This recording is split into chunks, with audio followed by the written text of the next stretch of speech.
Hello guys, right now we are going to feature some authentic Vietnamese cuisine and I'm really looking forward on what we're going to taste here. I'm excited and I really want to taste the flavors of Vietnam here at Phe Saigon restaurant. Let's all watch this.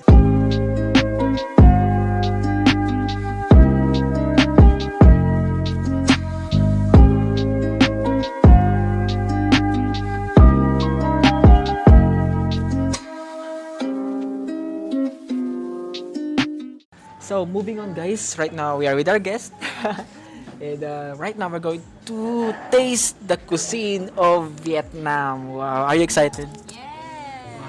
Yes, super excited. So they're super excited actually kasi it will be your first time? Yes, first. Yeah, How about first you? time. First time also.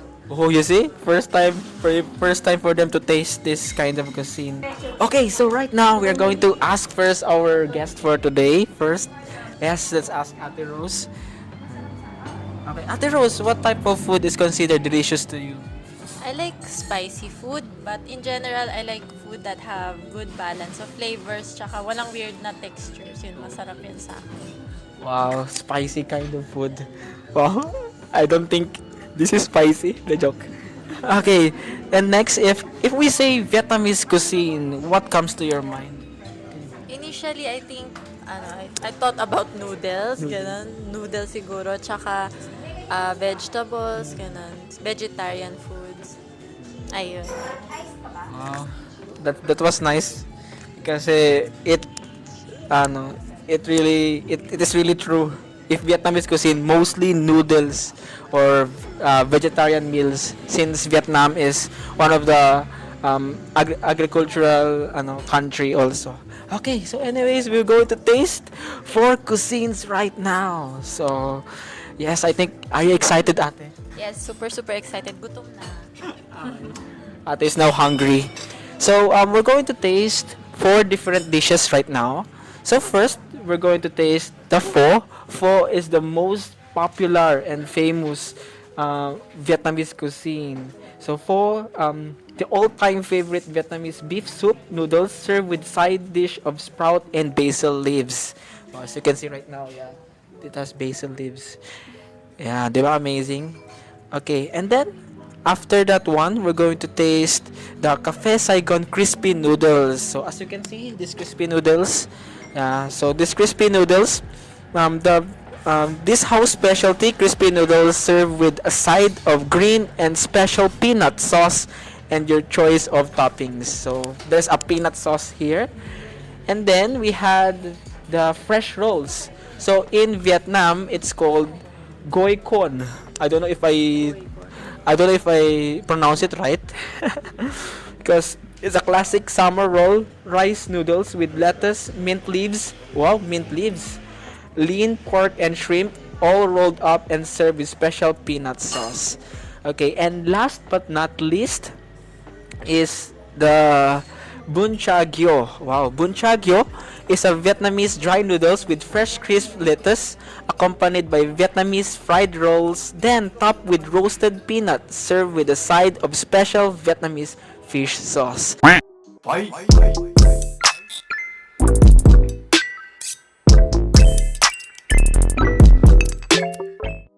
Okay, right now we're going to taste the pho noodles. Okay, so I'm excited for our guest.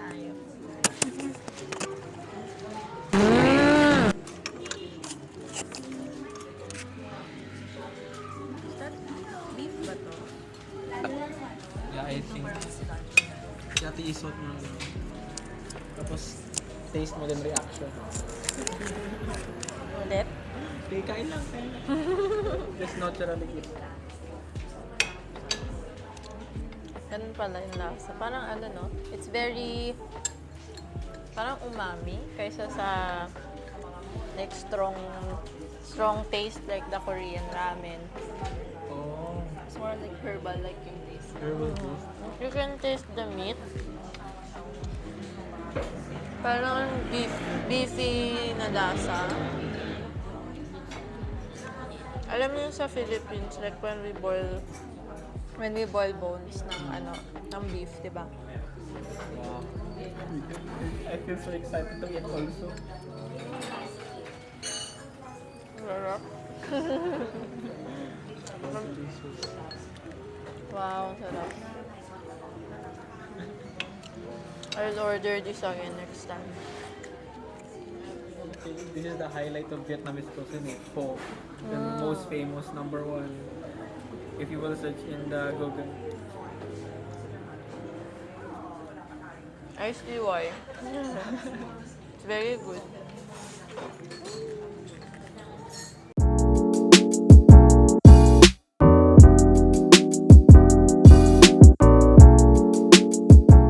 Wow, wow, wow, amazing. We heard a very good feedback from our guest for today. So, pho was, I guess, yeah, it really is a very good cuisine. So, next, we're going to taste Gui Kwon or the fresh rolls. Yeah. So, yeah, let the fresh rolls roll. Let it roll.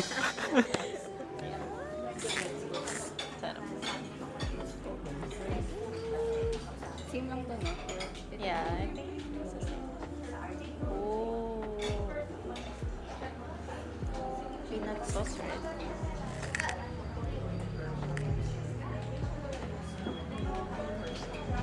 Uy, ba yun? So, peanut. Mm.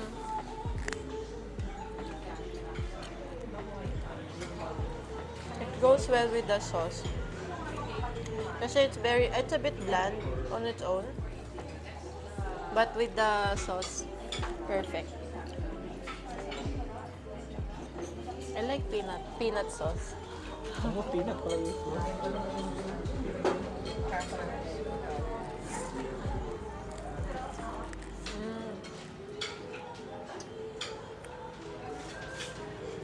Is that chicken or fish? Ah, that's chicken. Chicken. Chicken.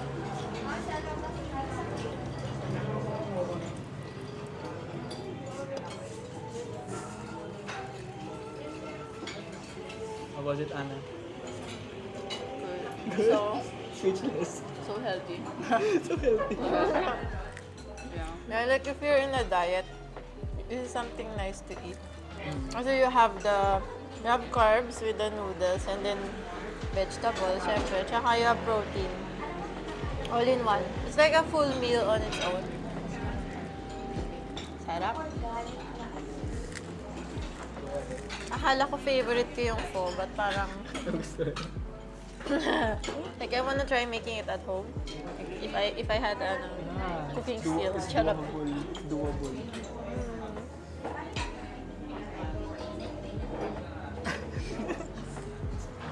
Ay, medyo malagkit lang siya. Baka sinusubo siya ng buo. It's too big.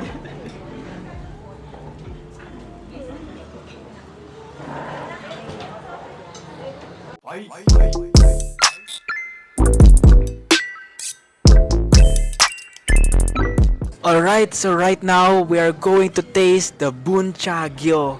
Wow, it has fresh rolls, peanuts, and some kind of a lettuce and noodles. So let's try eating this. Let's go. Okay, let's try it.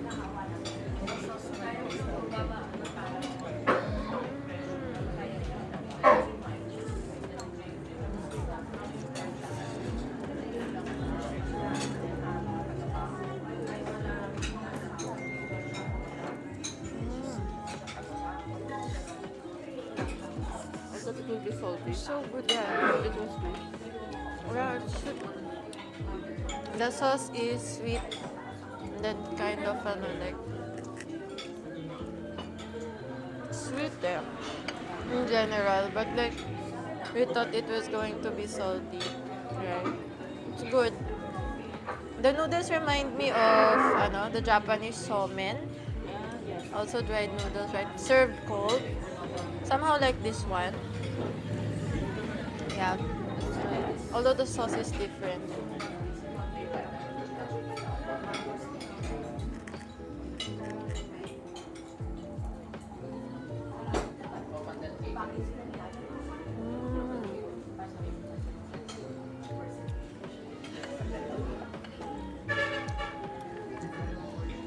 It's very good.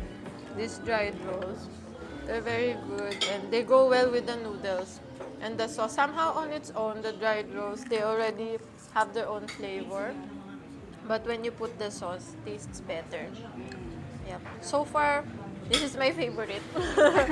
At first I said I like the pho, and then I like the spring rolls. Now this is my favorite. I think if you enjoy so men, you will enjoy this. And then if it's a hot day, just want noodles, then you can try this one.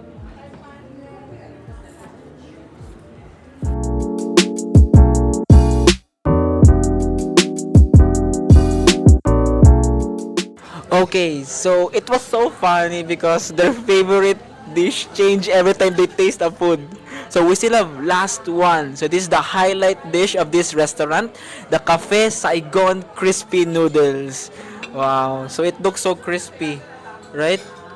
Yeah, it looks so crispy and I'm really excited for them to taste this one. All right, let's go.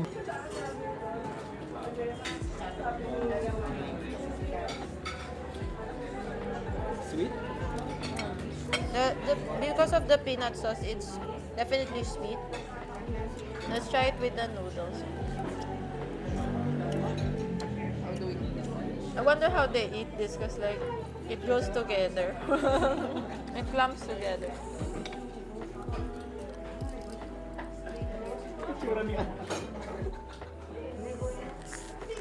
Mm. I see. It's more like if you've tasted rice crackers, the round ones, like the Japanese rice crackers and stuff, tastes similar, but it's much thinner. So it absorbs the taste of the sauce. Yeah, although it's a bit more like for me, it's more like a dessert. Tastes more like a dessert than a meal. And definitely not something you want to eat on a first date. With or because it scatters around a bit. But it's good. Like everything else, it's well balanced of flavors. And it's very healthy.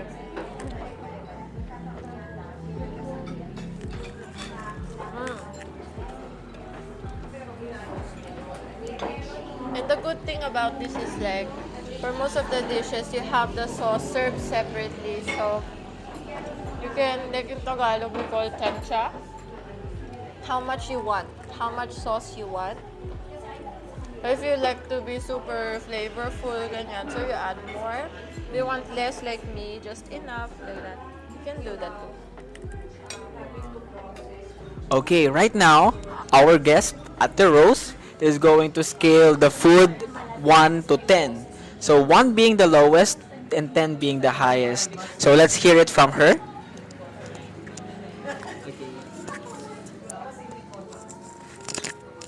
So the first one that we tasted was this pho, and I think I'd give it. I think I'd give it a 7/10.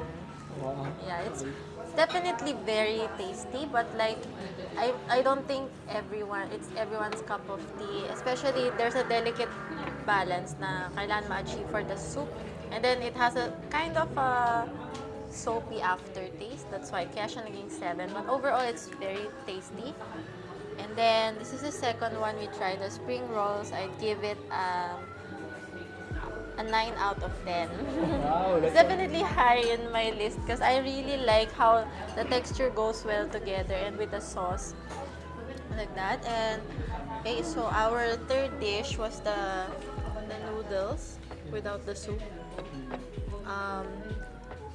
This is definitely my favorite, so I'd give it a 10 out of 10. Wow, Yeah, the noodles, and I really enjoy this kind of noodles. And the soup, the sauce, the fish sauce tastes very well with it. And then you have the, what do you call it? Like a palate cleanser, the fresh vegetables. So it goes well. And then you have the very tasty rolls. So 10 out of 10. And the last one, what do you call it? The fried noodles. The fried noodles with the veggies and the chicken. I think I'd give it um, an 8 out of 10. Simply because it's a bit hard to plate, but it's very tasty and it absorbs the peanut sauce very well. And of course, there's all the it's like the trademark of the Vietnamese, right? The palate cleanser and the meat, which gives it a bit of a salty flavor. So, 8 out of 10. So there we have it. So we heard the reaction, we saw the tasting of the Vietnamese cuisine, and we are really very pleased to have our guest for today. Thank you so much for being here together with us. Oh yeah, so I hope that you can also visit and eat some Vietnamese food here at Cafe Saigon. So it's really tasty here, and I hope you can taste the flavors of Vietnam. Amazing, amazing. Thank you so much for watching our video, Hit like, subscribe, and ring the notification bell where we share good food. for the greater good. Thank you so much for watching. Bye!